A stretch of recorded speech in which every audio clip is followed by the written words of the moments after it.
The entire story of Dr. Stone revolves around one mystery: the petrification and depetrification of humanity. Who turned everyone into stone, and more importantly, why? That mysterious force is known only as Y-Man, an entity that seems to control the petrification technology, capable of turning all life into stone in an instant.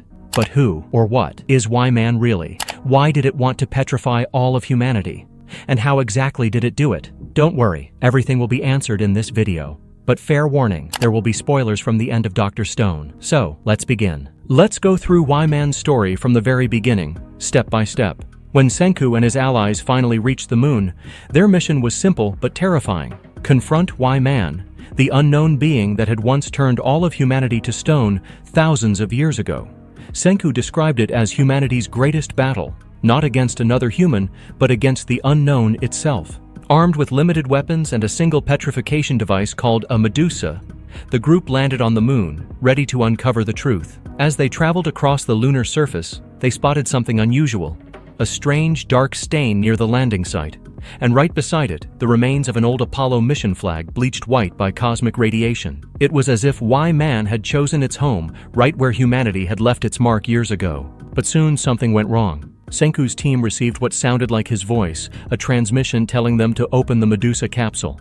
However, it was a fake transmission, not from Senku, but from Y-Man, mimicking his voice perfectly through radio waves. Kohaku, tricked by the false command, nearly activated the device. At the last second, Stanley and Senku stopped her, but the Medusa had already started glowing. And then, through that eerie artificial voice, Y-Man spoke. "Thank you for unlocking me." The device detonated with a flash of light, forcing the team to take cover. When the dust settled, they finally saw it. The mysterious, dark stain wasn't a shadow at all. It was a mountain made entirely of Medusa devices, thousands upon thousands of them piled together, slowly writhing like a living organism. And in that moment, Senku understood everything. Y-Man wasn't a single creature. It was a collective of countless Medusa units, tiny machine-like life forms that had merged into one massive intelligence. The true Y-Man was this colony of self-replicating machines, communicating through radio waves and acting as one.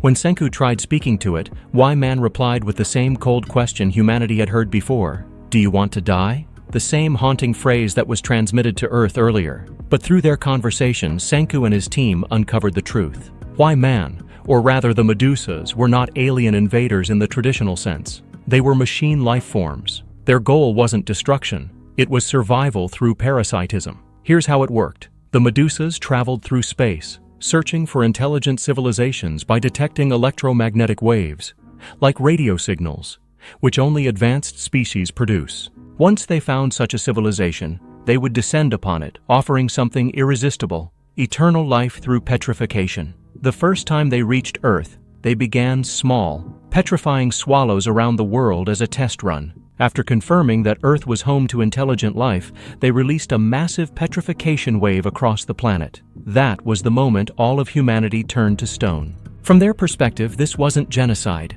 It was their form of symbiosis, turning intelligent hosts into immortal statues so they could maintain them forever, while the hosts, in turn, would provide the Medusas with energy in the form of diamond batteries to keep them functioning. Of course, humans didn't see it that way, but to the Medusas, petrification meant life without death, time without decay. It was their way of preserving both themselves and their hosts, a perfect, eternal existence. They were afraid of death, even as machines. To them, petrification was the ultimate form of immortality. When humanity began to recover, thanks to Senku's revival, small electromagnetic signals started reaching the moon again.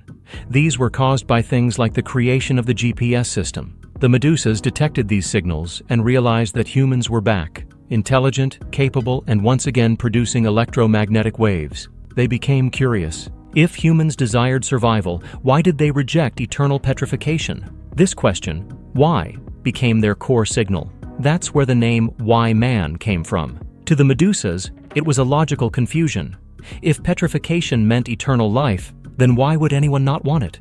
They couldn't comprehend human will, the drive to live, age, and die naturally. That misunderstanding caused the events of Dr. Stone.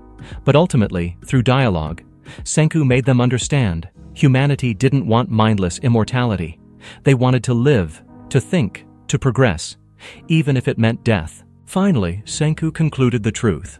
Y-Man wasn't evil. It was a colony of intelligent machines acting on instinct. Parasites seeking to survive by offering eternal life as a trade, but they had no malice, only a logical purpose: avoid death forever. Their petrification beam was never meant as a weapon, it was their method of preservation. They believed they were granting life, not taking it. In the end, Senku convinced them that humans could coexist with science, advancing together without forced petrification. When Y-Man saw humanity's potential and Senku's willingness to study and even repair them with new diamond batteries, they finally left Earth behind, traveling deeper into space, searching for new civilizations to save in their own misguided way. One Medusa, however, stayed behind with Senku, a symbolic gesture of understanding and cooperation between man and machine. By now you probably have a few big questions. Is Y-Man truly an alien? What was its ultimate motive in petrifying humanity? And why did it leave one Medusa behind with Senku instead of taking them all? Don't worry, we'll break down those mysteries next, exploring the true purpose of Y-Man, the deeper meaning behind petrification, and how Senku's final decision connects everything together. What is Y-Man? Is it an alien?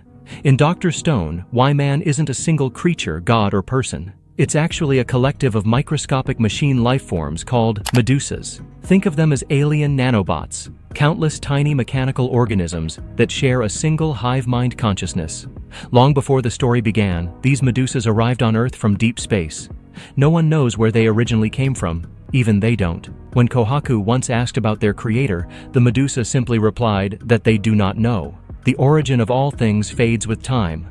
Like, who created humans in the first place? Medusa asked. In other words, even the Medusas question their own existence just like we do. But here's the key point. They're sentient mechanical parasites. They can't reproduce or repair themselves without help from intelligent beings. They need a host species, something smart enough to maintain and rebuild them. So, when they reached Earth and detected our radio waves, they saw humanity as the perfect partners. But they didn't approach us like machines asking for help. Instead, they offered what they thought was a gift: petrification. Why did one Medusa stay with Senku? After their long conversation on the moon, Senku managed to do something no one else could. He reasoned with Y-Man. He didn't just fight it, he talked to it scientifically. He showed that humanity could not only understand the Medusa's technology, but even help them survive.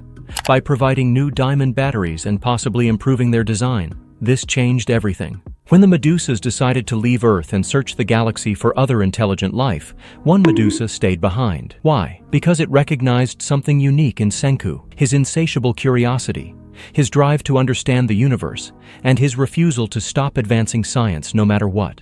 The Medusas didn't feel emotions like admiration or friendship, but they could evaluate logic and potential. And to them, Senku represented progress, a species worth cooperating with. So, this single Medusa chose to remain with Senku, not because it liked him in a human way, but because it logically concluded that working with him would lead to greater advancement for both sides. As Senku himself said, together, humanity and Medusa can reach even greater heights of science. It was a pact between human intelligence and machine logic, not based on love or trust, but on mutual understanding of progress. At the end of the day, Senku faced something beyond any normal human challenge: a literal alien machine civilization that couldn't feel, couldn't empathize, and couldn't die. And somehow he negotiated with it. He used science, logic, and sheer determination to turn what could have been humanity's end into a new beginning. He didn't destroy Y-Man, he educated it. He taught an alien intelligence about humanity's most important concept: the will to live, not just to survive. That's what makes Senku such an incredible character. Not just a genius scientist, but a true representative of human curiosity and progress. He proved that science isn't just about formulas and inventions. It's about understanding life itself, and that's how one young scientist managed to solve the greatest mystery in Dr. Stone, by talking to the very being that once turned the entire world to stone.